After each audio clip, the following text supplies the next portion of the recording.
While researching my books, I've personally investigated hundreds of abduction cases, but one man's story truly haunts me. His name is Jesse Long.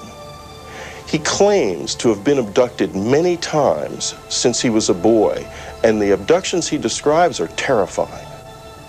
If what Jesse tells me is true, then there is a very surprising future in store for all of us.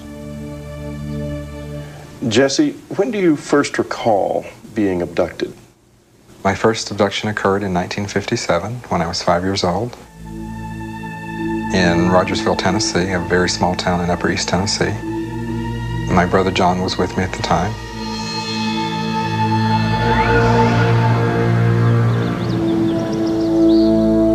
Above the hill behind our house, we came upon what appeared to be a round house under construction. And one man, a taller-looking figure, he had a rod, long rod in his hand.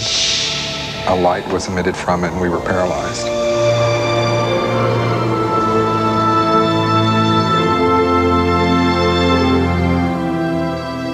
It is at this point that Jesse Long's conscious memory of what happened ends. He says it's only through hypnosis that he's been able to remember the rest of this first abduction. What you are seeing is actual footage of Jesse undergoing hypnotic regression.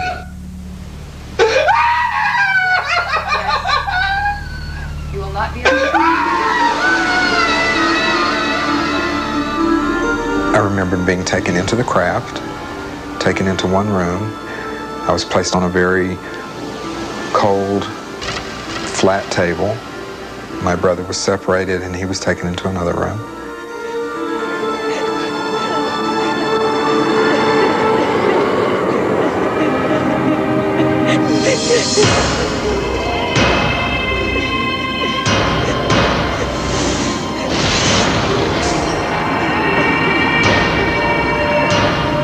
They were doing something down to my legs. I could feel them poking and prodding around my legs.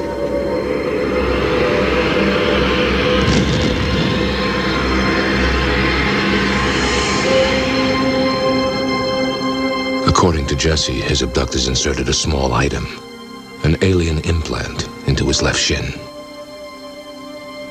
And it was in my body for 34 years. Could you feel it inside you? What did it feel like? It was always painful. I always had to wear my socks below the incision point because it was painful. In 1991, Jesse had the foreign object removed from his leg. There it is. This is actual footage of that procedure. That's a good half-inch long. This is the object that was in my leg. And unfortunately, during the initial test that was done on it, it was broken into two pieces. But that allowed us to look at the inside. Some have dismissed the object as simply a shard of glass. But when it was analyzed at Southwest Research Institute, a materials analysis facility in Texas, the conclusions suggested a greater mystery. According to the lab's report, the object revealed a very remarkable composition and exhibited unique surface characteristics that cannot be explained, and that the questions outnumber the answers.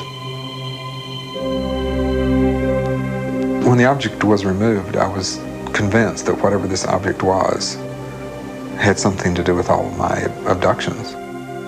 Jesse Long believes he has experienced a number of abductions since that first incident in 1957. And they became more and more horrific as he grew into an adult. Most of my abductions occurred very similarly. When they brought me into the craft, they would take me down a long hallway. They would place me on a flat table. Of course, I was paralyzed and had to be because I was kicking and screaming. I didn't want to be there.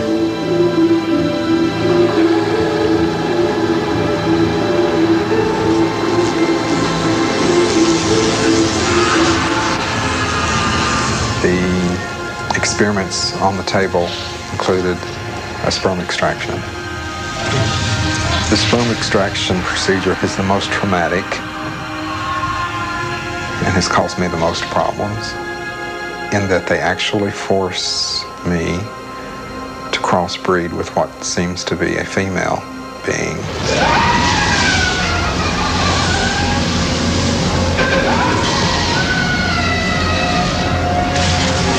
Okay, you're going to wake up. 1, 2. And those people tend to be the people who are boundary deficit disordered. They have problems with relationships. They always say, I've always felt like an outsider. I don't feel like I belong. They can't hold jobs. They just have a tough time in life. And telling this person who's been lost and outside and alone that they do belong, that they're an abductee, that they have an identity, and that there are other people just like them, answers all of those questions for them. Jesse, when you tell people about your experiences, do they believe you? You know, it's not my job to convince anybody. It's my job just to tell you what I've experienced. If you believe it, fine. If you don't believe it, I don't care. This is evidence that can't be ignored, and the story just gets more and more disturbing. What Jesse says happened to him in 1990 may answer the question that hangs over every abduction account. Why is this being done?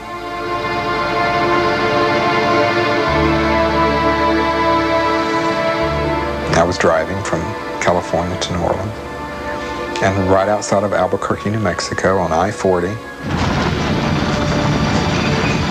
my car was lifted off the interstate up into a craft with me in the car.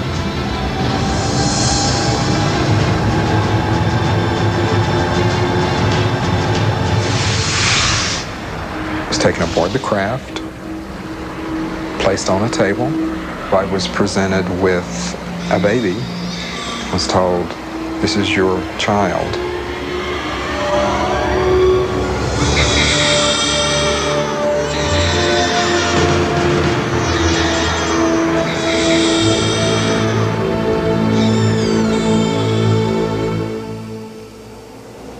What happened then?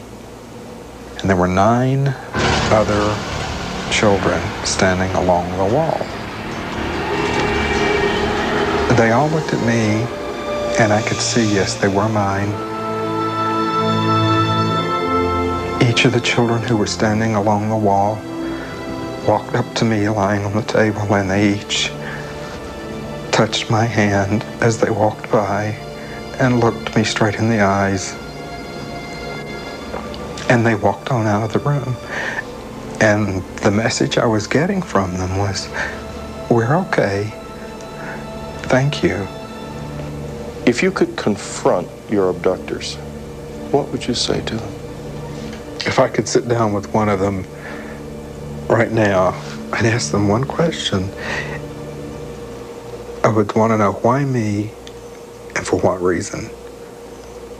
We have thousands and thousands and thousands of people coming forward with these cases, not only around the United States, but around the world as well. David Jacobs based his book The Threat on the explosive issue of hybrids, the crossbreeding of aliens with humans. For Jacobs, stories like Jesse Long's are only the beginning. I think we are looking at a catastrophic situation. I think we are looking at a disaster.